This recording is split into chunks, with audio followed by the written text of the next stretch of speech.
ada proses yang berjalan, kita yakin saja.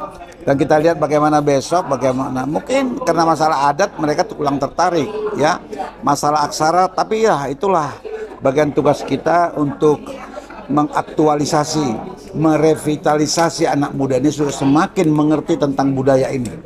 Supaya mereka nanti yang akan ambil alih semuanya, seperti dikatakan oleh Dirut BPODT, ada barrier di sini, yaitu keterbatasan dalam berbicara dalam bahasa Batak.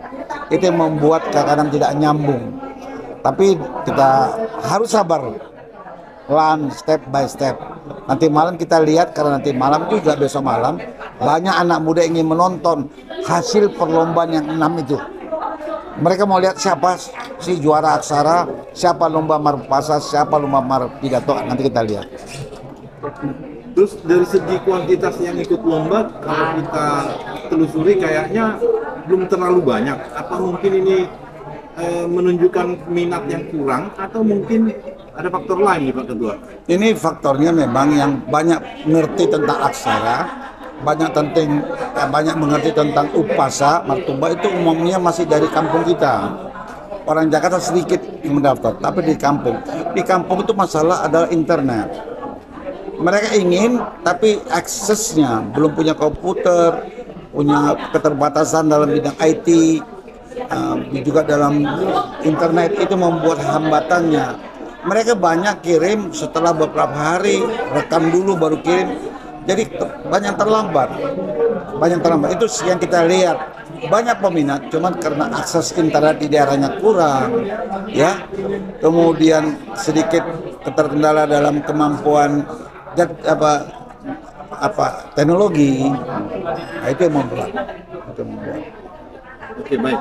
Mungkin dari sekretaris, bagaimana Ibu melihat dengan pelaksanaan hari ini sampai dengan besok, kira-kira cukup yakin ya untuk lancar semua ya?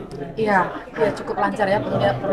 Persiapan kita sepanjang 3 bulan terakhir ini ada berbagai hal yang kita kerjakannya. Panitia bekerja keras untuk mengkoordinasikan dengan berbagai lembaga, pihak, dengan segala macam itu ya. Jadi kita yakin ini terserap dengan baik. Nanti media akan bantu untuk mengamplify kegiatan kita ini. Memang secara kuantitas kita ini kelihatan masih terbatas ya. Saat itu karena 2 hal, kita memang sengaja juga membatasi karena kapasitas gedung yang belum boleh full oleh peraturan gedung ini.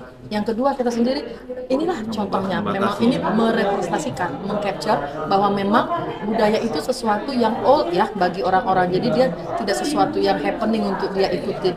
Inilah tugas challenge yang berat dari Batak Center, dari Kemendikbudristek, dari lembaga-lembaga adat, lembaga marga, dari tokoh-tokoh, seluruh stakeholder yang ada yang care dengan budaya Batak, khususnya budaya Batak Toba ini, bagaimana untuk bisa melestarikan, mengembangkan, menanamkan kembali agar anak-anak yang lebih muda itu mau tertarik gitu ya, relevansinya ke mereka. Itulah tugas dan tantangan dan sekaligus menjadi materi di kongres, di prakongres kita ini. Demikian. Mungkin Pak Sekjen Batak Center, kita pertanyaan yang sangat mendasar.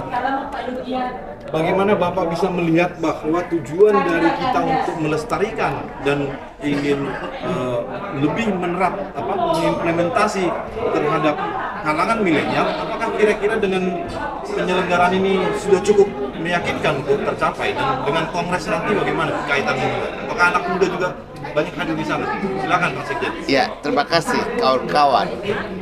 Batak Center menyambut baik penugasan panitia kongres satu kebudayaan Batak Toba, karena Batak Center memiliki visi yang terpaut langsung dengan program itu. Karena Batak Center kan salah satunya adalah soal reaktualisasi, revitalisasi, dan lain-lain sebagaimana dijelaskan oleh Profesor Subarani tadi. Itu dijelaskan.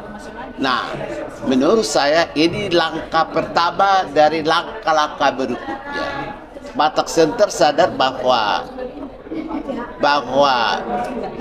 generasi muda akan terlibat, akan mencintai nilai-nilai Habatahor itu tidak mungkin dalam tempo singkat. Itu ada mengait dengan bagaimana dia di keluarga, bagaimana masyarakat, bagaimana pemerintah.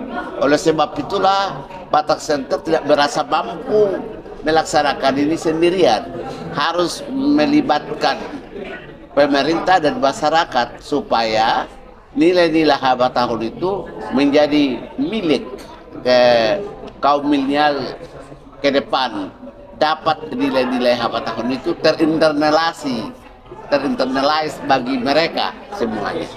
Jadi sekali lagi Den, kita tidak kecewa kalaupun sekarang ini tidak terlalu tinggi minat, karena ini langkah awal untuk sebuah kegiatan yang lebih besar lagi, begitu kawan-kawan. Mana nanti di Kongres Bali G, apakah memang mau dilibatkan lebih banyak dari kalangan milenial atau mungkin belum? Saya mendengar berita dari ketua mengundang generasi muda ke sana, bahwa dia milenial awal atau milenial akhir itu urusan mereka. Tapi yang jelas kita bikin porsi besar kelompok milenial dalam program ini. Lomba itu khusus untuk kelompok milenial. Tapi studi pengembangan wawasan ini, walaupun mereka diundang, tidak begitu tertarik. Seperti kalian, si Victor kan, si Dini kan, si Hojo juga kan kelompok milenial. Tapi milenial yang sudah tua gitu. Kelompok milenial muda belum ada. Sekjen, mungkin pertanyaan saya begini. Tadi digarisbawahi bahwa memang Batak Center harus kerjasama dengan berbagai pihak. Tapi ini harus diluruskan juga, kenapa tidak Batak Center mengambil alih pekerjaan besar ini secara keseluruhan? Itu saja. Yang sudah merancang ini, bahwa khusus kebudayaan Batak Toba kan di kampung. Kita dilibatkan. Belum, kita pernah memikirkan semacam ini ke seluruh Puang. Tapi pelan-pelan, sebenarnya bukan itu yang pertama kita pikirkan. Setelah ulus, tari. Lalu berikutnya, bertahap. Begitu. Jadi ini mulai. Kita berharap kepada kawan-kawan nanti, Kongres kedua bukan lagi mengenai Batak Toba. Harus puak lain. Bahwa Batak Center melakukan itu, Batak Center Sumatera Utara mungkin siap. Karena Profesor Simaradi itu Ketua Umum Batak Center Provinsi Sumatera Utara, tapi akan dilantik nanti November. Begitu. Makasih semuanya.